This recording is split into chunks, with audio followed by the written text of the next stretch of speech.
और बच्चों कैसे हो?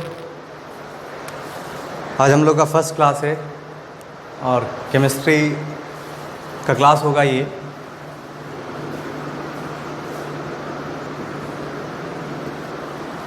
देखिए, जहाँ तक कि आप जानते हैं कि केमिस्ट्री को 3 पार्ट में डिवाइड किया गया है: organic chemistry, inorganic chemistry and physical chemistry. देखिए, हम अभी आपको बेसिकली ऑर्गेनिक केमिस्ट्री पढ़ाएंगे और आप लोग 12th क्लास का ये बैच है, आपको पता ही है, ठीक है। देखिए, ऑर्गेनिक केमिस्ट्री के अंदर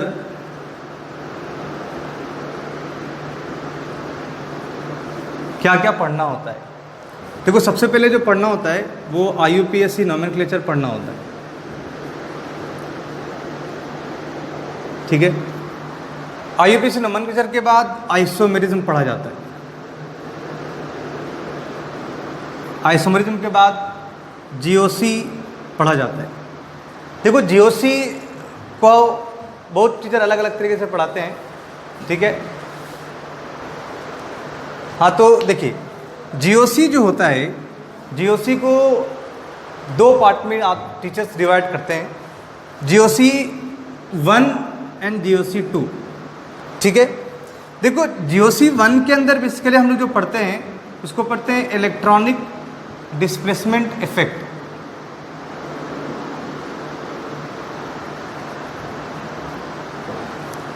इलेक्ट्रॉनिक डिस्प्लेसमेंट इफेक्ट। GOC 2 के अंदर जो पढ़ना होता है, हम लोग पढ़ते हैं रिएक्शन मैकेनिज्म। क्या पढ़ते हैं? Reaction mechanism. अगर हम सिर्फ इसकी बात करें, किसकी बात करें? GOC की बात करें। देखिए, GOC एक ऐसा अकेला एक टॉपिक है ऑर्गेनिक केमिस्ट्री के अंदर जिसका पूरे ऑर्गेनिक केमिस्ट्री के अंदर, पूरे ऑर्गेनिक केमिस्ट्री, आप last day of organic chemistry की अगर बात कर लें, तब की मैं बात बता रहा हूं, last day of the organic chemistry इस GOC का यूज होगा। That means GOC is the heart of organic chemistry. मतलब GOC सब कुछ है ऑर्गेनिक केमिस्ट्री के लिए। अगर आपको GOC नहीं आया तो आप समझिए कि शायद आगे बहुत मुश्किल होने वाला है, आपको रट्टा मारना पड़ेगा।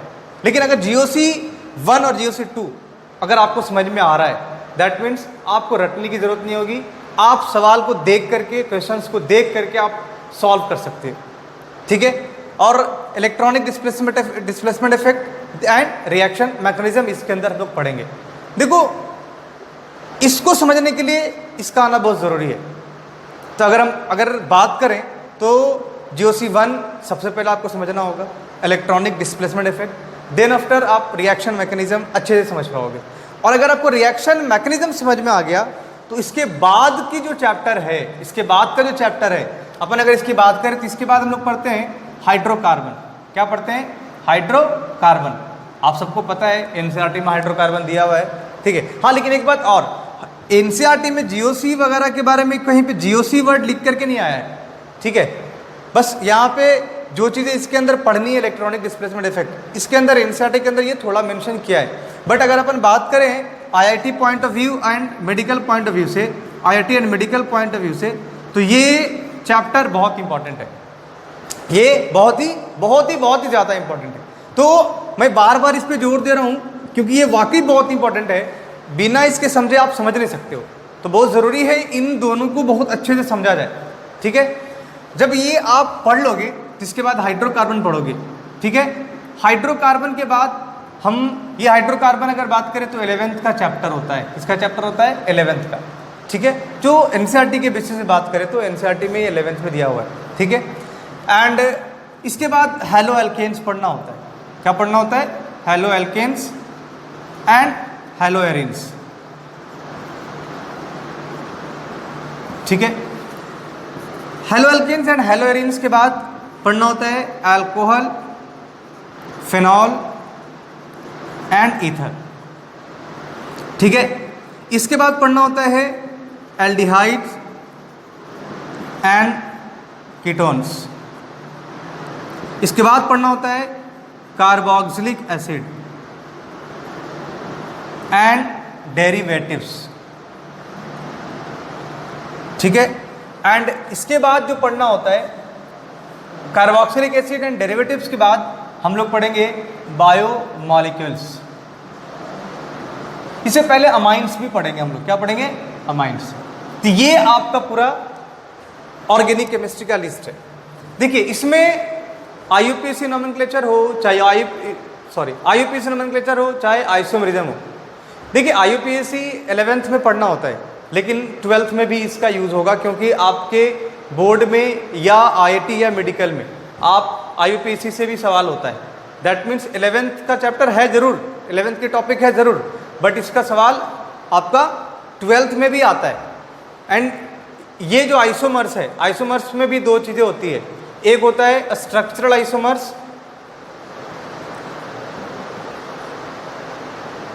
और एक होता है स्टीरियो आइसोमर्स। तो स्ट्रक्चरल आइसोमर्स को हम लोग 11th में पढ़ते हैं, मतलब 11th में पढ़ते नहीं, मतलब 11th का टॉपिक है। एंड स्टीरियो आइसोमर्स 12th का टॉपिक है। किसका टॉपिक है? 12th का टॉपिक है। लेकिन हम लोग ऐसा कभी नहीं, ऐसा नहीं है कि हम इसको 11th में पढ़ के इसको छोड़ देंगे 12th के लिए, ठीक है? ऐसा नहीं करेंगे। हम लोग जब शुरू करेंगे आईयूपीएसी नोमेनक्लेचर तो सब कुछ पढ़ेंगे।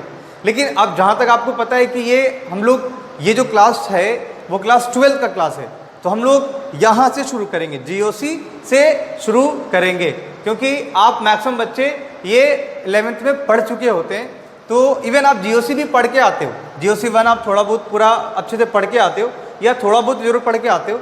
लेकिन जबकि 12th में जब इसको शुरू करने से पहले जीओसी 1 पढ़ाया जाना चाहिए, इसलिए जीओसी 1 मैं भी पढ़ाता हूँ। तो इसलिए आपको मैं बार बार कह रहा हूँ, GOC is the heart of the organic chemistry. तो आपको बहुत ज़रूरी ये बात समझना, और मैं गारंटी के साथ कह रहा हूँ कि जिस बंदे को ये दो चीज़ समझ में आ गया, जीओसी 1 एंड जीओसी 2, तो जिस तरह से मैं पढ़ाता हूँ, मैं अपनी बात कर रहा हूँ, तो पूरे ऑर्गेनिक के 60 to 70% क्वेश्चन आपसे बनने लगेंगे। कितने परसेंट? 60 to 70%, ठीक है? वो आप भी देख लेना, जब मैं पढ़ा लूँगा इसके बाद मैं आपसे खुद से आपसे ही सवाल कराऊंगा। ऐसा नहीं कि मैं सवाल करूँगा। आप इन दो चैप्टर, इन दो टॉपिक के पढ़ने के बाद, ये दो टॉपिक अगर आप पढ़ लेते हो, इसके बाद जो आप खुद सवाल करोगे, मैं सवाल नहीं करूँगा, ठीक है? तो आप देखोगे कि 60 to 70% क्वेश्चंस इसके आपसे होने लगेंगे। और रेस्ट क्वेश्चन जो बच रहा है वो आप जब इसका इंडिविजुअल चैप्टर पढ़ोगे, इंडिविजुअल टॉपिक पढ़ोगे, हाइड्रोकार्बन पढ़ोगे। हाइड्रोकार्बन भी दो चीज़ें होती है यार, आप ध्यान रखना, ठीक है ना? इसमें हम लोग अल्केन, एल्कीन, अल्काइन पढ़ते हैं, ठीक है? और एक पढ़ते हैं हम लोग एरोमेटिक हाइड्रोकार्बन, ठीक है? तो इसको हम लोग अलग अलग हाइड्रोकार्बन को पढ़ेंगे। क्या क्या इसमें पढ़ेंगे? एल्केन पढ़ेंगे, एल्कीन पढ़ेंगे, अल्काइन पढ़ेंगे, और इसमें बेंजीन भी पढ़ेंगे। एंड बेंजीन का डेरिवेटिव्स कुछ रिएक्शंस होंगे, इनको पढ़ेंगे, ठीक है? फिर हैलो अल्केन एंड हैलोरिन्स, फिर अल्कोहल, फिनॉल ईथर, फिर aldehydes and ketones, then carboxylic acid derivatives, amines and biomolecules. ये आपका पूरे ऑर्गेनिक केमिस्ट्री का लिस्टिंग है, आप जिससे पढ़ोगे, ठीक है ना? ये एक लिस्ट है जो ऑर्गेनिक केमिस्ट्री के अंदर पढ़ा जाता है। तो इसी बेसिस पे हम लोग पढ़ेंगे। और देखो, आप टीचर सिर्फ पढ़ा सकता है, जहाँ तक आप भी जानते हो। आपको कंसंट्रेट करना है, आपको समझने की कोशिश करनी है। हाँ, अगर जहाँ पे आपको प्रॉब्लम होता है, अगर कोई भी चीज़ टीचर समझा रहा है, तो ऐसा थोड़ी आपको 100% एक बार में बात समझ में आ जाएगी, ऐसा बिल्कुल नहीं है। हाँ, लेकिन जो डाउट है आपका, आपको रुक के बोलना होगा, आपको हैंड रेस करना होगा, सर रुक जाओ, सर दोबारा बताओ, सर तीसरी बार बताओ। आप जितनी बार पूछोगे, मैं आपको गारंटी के साथ कह रहा हूँ, मैं आपको उतनी बार बताने के लिए तैयार हूँ। लेकिन शर्त है कि प्लीज़ आप पूछो, आप कोशिश करो समझने की, क्योंकि सिर्फ बैठने से या सुनने से सब कुछ नहीं हो जाता है। आपको समझने की कोशिश करनी होगी, आपको कंसंट्रेट करना होगा।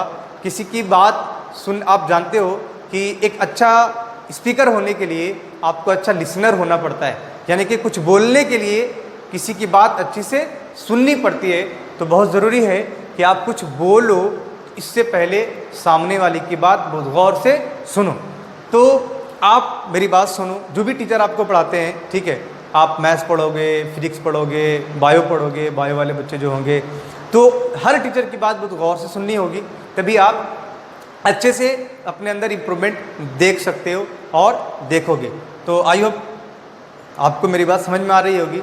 बस आप कोऑपरेट करें और हम लोग फिर मिल करके काम करेंगे, ठीक है? फिर हम लोग नेक्स्ट क्लास में मिलते हैं। हम लोग इसको शुरू करेंगे, भाई ध्यान रखना, जीओसी 1 को शुरू करेंगे, ठीक है? आप बहुत एनर्जी के साथ आना, ठीक है। ऑनलाइन मोड में हम लोग क्लास शुरू कर रहे हैं। आपको पता ही है कि अभी प्रॉब्लम है, तभी ये कोरोना वायरस को लेकर के बहुत ज़्यादा लोग पैनिक हुए हुए हैं। तो अब घर में रहिए, सेफ़ रहिए, सोशल डिस्टेंसिंग को फॉलो कीजिए, ठीक है ना। जो गाइडलाइन है मतलब WHO की तरफ से या गवर्नमेंट ऑफ इंडिया की तरफ से उसको फॉलो करते रहिए, ठीक है। तो हम लोग नेक्स्ट डे GOC1 को शुरू करेंगे पूरी एनर्जी के साथ। आप और हम दोनों मिल करके शुरू करेंगे, ठीक है। हम आपको पूरे समझाने की कोशिश करेंगे, आप कोशिश करना समझने का। जो प्रॉब्लम होता है आप उसको ज़रूर से ज़रूर पूछिए, हम पूरी कोशिश करेंगे कि आपका सारा प्रॉब्लम क्लियर किया जाए। Thank you.